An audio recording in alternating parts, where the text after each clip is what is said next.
Everyone, मैं हूँ advocate Tulsiram Singh. आप देख रहे हैं मेरा यूट्यूब चैनल। कैसे हैं? आशा करता हूँ अच्छे होंगे आप।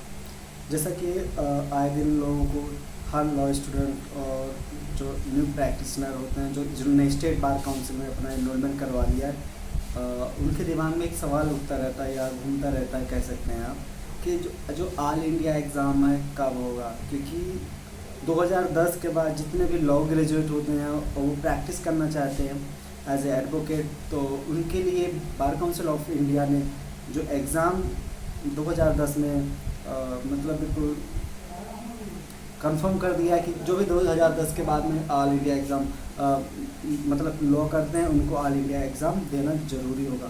तो दोस्तों, 15 हो गया, 16 हो गया और अब 17 AIB 17 का टाइम आ रहा है। और ये जैसे कि इन्फॉर्मेशन मेरे पास है, उसके हिसाब से 3rd वीक ऑफ अगस्त अब जो भी एप्लीकेशन भरने का मतलब अभी शुरू, अब मतलब जो अभी लास्ट वीक चल रहा है, लास्ट वीक क्या, आज लास्ट डेट है, 31 तारीख है, 31 अगस्त है। तो अब फॉर्म सबमिट होना शुरू हो गया है। तो इससे क्या होगा कि जैसे अगर अभी फॉर्म सबमिट होना शुरू हो गया है, तो जो लोग ऑल इंडिया एग्ज़ाम में बैठना चाहते हैं वो अपना फॉर्म सबमिट कर सकते हैं। और ये सितंबर तक होने की संभावना है, सितंबर में एग्ज़ाम होने की संभावना, लेकिन हो सकता है कुछ मतलब आगे डेट बढ़ाया भी जा सकता है। क्योंकि आगे पिछले 15 और 16 में यही हुआ था। 16 तो काफ़ी समय बाद, 15 काफ़ी समय बाद हुआ था एग्ज़ाम, पीछे से काफ़ी समय से टल रहा था। और ये 2021 में हुआ था।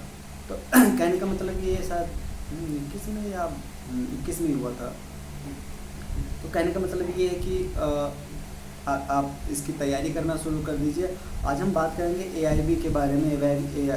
AIB जो रिज़ल्ट है, ये शायद 2021 में हुआ था, 24 जनवरी 2021 में हुआ था। और रिज़ल्ट आया था आपका 31 मार्च 2021 में। तो मैं बात कर रहा था, तो अभी इनके पोर्टल, ऑल इंडिया की जो ऑफिशियल वेबसाइट है, वहाँ पे जाकर आप अपना फॉर्म सबमिट कर सकते हैं। और सितंबर अभी दिखा रहे हैं एग्ज़ाम देने के लिए, तो आप सितंबर में एग्ज़ाम में बैठने के लायक हो जाएंगे, बैठ सकते हैं। और इसमें जो कुछ चीज़ें शर्तें होती हैं वो बहुत ज़रूरी होता है, जिसमें आपको फ़ीस जमा करने होते हैं। या उस समय 3500-3600 रुपया, 3700 रुपया लग रहा था। थोड़ा बहुत हो सकता है इंक्रीज़ हो, 100-200-250 रुपया, तो वो इंक्रीज़ होता है। इसके बाद में आपको फ़ीस ऑफलाइन ऑनलाइन दोनों जमा करने की सुविधा होती है। साथ में इसके साथ में क्या होता है कि आप ऑनलाइन ऑफलाइन जमा करने के साथ साथ में ये होती है, आपका स्टेट बार काउंसिल की सर्टिफिकेट होगी, आपका आइडेंटिटी कार्ड है वो होगा, और आपकी फ़ोटो होगी ब्लैक कोट के साथ में। तो उससे बेटर रहेगा। अगर आपका फॉर्म सबमिट हो जाता है, तो आप जो अगर ऑफलाइन अगर आप पैसा जमा करते हैं, तो फिर आपको जो स्लिप मिलेगी बैंक से, उसको आपको अपने उसकी वेबसाइट पर अपनी यूज़र ID पासवर्ड के ज़रिए अपना अकाउंट लॉगिन करके आपका रजिस्ट्रेशन होगा। जब आप एग्ज़ाम में बैठने के लिए अगर ऐसा अप्लाई करते हैं, यूज़र ID पासवर्ड बनेगा, तो वहाँ पे करने के बाद में आप अपना रिजल्ट उसमें आप अपना लॉगिन पासवर्ड करके वो स्लिप को ना सबमिट करना होता है। अगर ऑनलाइन करते हैं तो उसकी ज़रूरत नहीं पड़ती है। ये था ऑल इंडिया बार एग्ज़ाम में रजिस्ट्रेशन करवाने का प्रोसेस था, कैसे आप स्टेट बार काउंसिल में रजिस्टर होंगे, ये सारी चीज़ें थी। हम बात कर रहे हैं अब पेपर की। जो आपका पेपर होता है, इसमें A, B, C और D 3 कैटेगरी के पेपर होते हैं। और क्वेश्चन आंसर सारे एक जैसे होते हैं, सारे के नंबर सेम होता है। ये मेरे पास 2021 का ना पेपर पड़ा हुआ है, क्वेश्चन पेपर पड़ा हुआ है। और तो कहने का मतलब इसमें टोटल 100 नंबर का होता है, और जिसमें से मेरिट जो बनती है वो अलग अलग होती है। 3 घंटे का टाइम मिलता है। इसमें नेगेटिव मार्किंग नहीं होता है, मतलब माइनस मार्किंग नहीं होता है।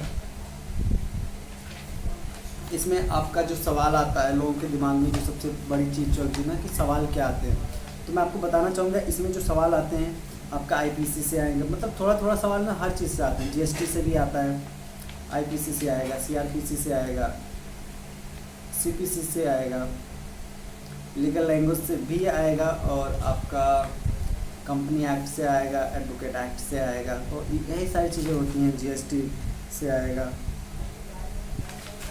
और इन्वायरमेंट लॉ से भी आएगा। तो ये सब चीज़ें होती हैं। जी 100 नंबर का होता है, जिसमें आपका इसमें ना आपको मतलब मतलब ये क्या कहते हैं, ऑप्शनल टाइप के होते हैं। इसमें एक सवाल के 4 उत्तर होते हैं, जिसमें से कोई एक उत्तर होता है, आंसर होता है, जिसको आपको ढूंढ के और जो आपको आंसर शीट मिलती है ना, उसमें आपको टिक करना होता है, गोल गोल घेरा लगाना होता है। उस समय अगर आप, हाँ, आपको याद रहना चाहिए कि अगर आप जाते हैं तो ब्लैक पेन लेके जाएं और मोटी पेन लेके जाएं, ताकि आपको गोला बनाने में ना थोड़ी जल्दी बन जाएगा। पतला रहेगा तो काफ़ी समय लगेगा गोला घेरने में। गोला भी सही से घेरना चाहिए, आधा घेर के छोड़ दिया तो भी उसको इनकम्प्लीट माना जाता है। आपका हिंदू मैरिज एक्ट, जो मुस्लिम मैरिज एक्ट है उससे भी रिलेटेड आता है। प्रॉपर्टीज़, मतलब ये समझ लीजिए कि आपका हर सेक्शन से, हर बुक से, हर जगह से आपका एक एक दो दो